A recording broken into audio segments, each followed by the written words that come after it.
Почитувани, добро дојдовте на програмата на Канал Виз во текот на изборната кампања за локалните избори 2021 година. На нашата програма имаме. Почитувани, добро дојдовте на програмата на Канал Виз во текот на изборната кампања за локалните избори 2021 година. Имаме бесплатно представување на кандидатите за градоначалници на сите општини од југоисточниот регион, како и на советничките листи кои што ќе учествуваат на локалните избори 2021 година. Вечера со мене кандидатот за градоначалник на општина Босилово, Ристо Манчев од политичката партија ВМРО ДПМН и коалицијата Обнова на Македонија. Добро вечер и добро ни дојдовте. Добро вечер за вас и за вашите гледачи. За почеток кажете ми кој е Ристо Манчев? По професија сум дипломиран економист, покрај тоа имам завршено постдипломски студии на Европскиот колеџ во Парма во Италија. Во изминатите 10 години бев работно ангажиран во Републичкиот совет за безбедност на сообраќајот на патиштата, од кои што 4 години ја извршував функцијата секретар на Републичкиот совет за безбедност на сообраќајот на патиштата.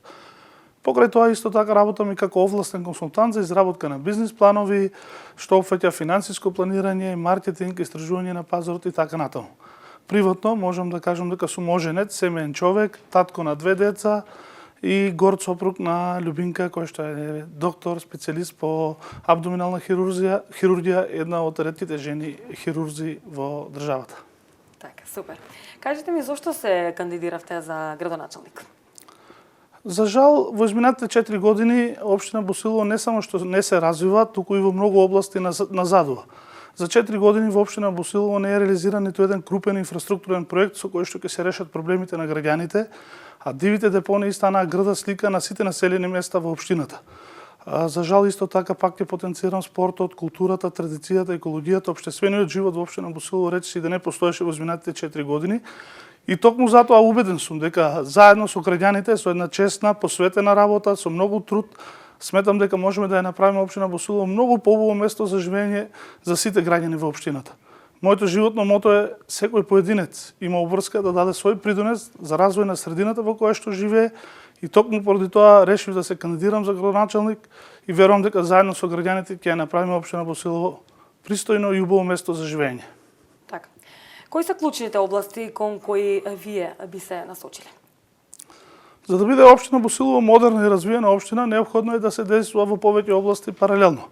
Пред се тука мислам на инфраструктурата, што опфаќа изградба на водоводна и одводна мрежа, изградба на канализација и така натаму. Втората област која што многу важна да се действува е екологијата и во тој сегмент ќе делуваме во 2 правци. Првата е редовно собирање на отпадот, обезбедување на услови и можности за селекција на отпад, дислокација на дивите депонии и така натаму. Вториот правец во областа на екологијата опфаќа уредување на јавните површини, изградба на зелени површини и организација на акции за пошумување и така натаму. Третата област во која што ќе действуваме е образованието. Во делот на образованието предвидени се проекти во реконструкција на училиштата, обезбедување на ефикасни и модерни системи на затоплување во училиштата, обезбедување на опрема за училиштата што опфаќа смарт табли, опремување на училишни кабинети, училишни спортски игралишта и друго. Исто така ќе ги поддржуваме и стопанството, земјоделието, културата, спортот, екологијата и така натаму. Така. Што е приоритет за општина Босилово? Кои се вашите проекти? Приоритет за општина Босилово е решавање на проблемот со водоснабдувањето во сите населени места.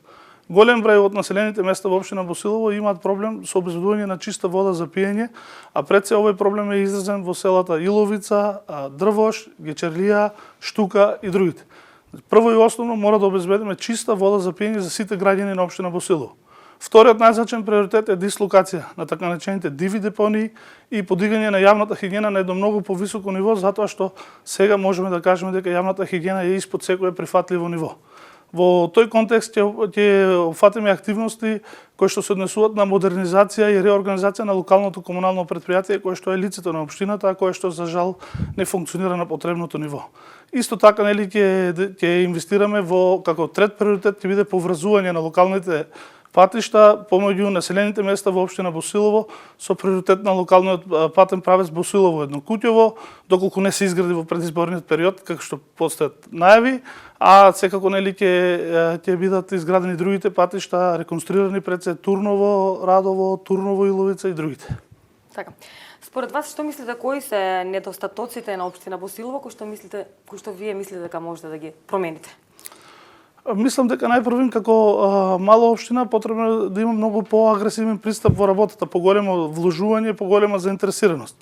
Еден од најголемите недостатоци на општината е тоа што општината во изминатите 4 години беше затворена за граѓаните и комуникацијата со граѓаните не беше на потребното и прифатливо ниво. Исто така, она што е важно е општината мора да покрене поголема иницијативност за добивање на проекти и средства преку меѓународни организации. Во изминатите 4 години во општина Босилово не е реализиран ниту еден проект преку ИПА програмата, кој што ИПА програмата за прекогранична соработка, а многу добро знаат граѓаните дека во минатото многу проекти се реализира по таа програма. Значи, крајната цел ми е дека општина Босилово во суштина мора да биде многу поорганизирана, многу поагилна во работата и секако неопходни се реконструкции реорганизација на локалната администрација со цел нејзино поголемо и поефикасно функционирање. Така. Како ја гледаш општина Босилово во иднинаите за неколку години? Мојата визија е општина Босилово да биде модерна, уредена, чиста и економски развиена општина. Носители на развојот на општина Босилово ќе бидат малите и средните претпријатија и индивидуалните земјоделци. Токму затоа, како општина, ќе бидеме партнер на локалниот бизнис сектор, затоа што реализацијата на инвестиционите планови на локалните бизнисмени е многу важно за развојот на општина Босилово и тоа е меѓусебно тесно поврзано. Исто така ќе бидеме партнери на земјоделците, затоа што најголем дел од граѓаните на општината се токму земјоделци и затоа постојано ќе инвестираме во изградба на полските патишта, редовно чистење на одводните канали, а ќе помагаме на земјоделците во апликација за искористување на средствата од меѓународни и домашни програми за развој на земјоделието и што е најважно, ќе покренеме иницијатива Министерството за земјоделие да има свој подрачни канцеларии на територијата на општина Босилово, затоа што тоа е многу важно за граѓаните на општина Босилово. Така и за крај, дали можеби би сакале нешто да се обратите кон граѓаните, со некој апел можеби? Ги повикувам граѓаните на 17 октомври да излезат на гласање и заедно да избереме нова иднина, заедно да избереме промени, победи и проекти, затоа што граѓаните на општина Босилово тоа го заслужуваат. Така, јас многу ви благодарам за гостувањето во нашата телевизија. Благодарам и на вас. Со нас почитувани вечерва беше кандидатот за градоначелник на Босилово, Христо Манчев од политичката партија ВМРО ДПМН и коалицијата Обнова на Македонија. Ние продолжуваме понатаму.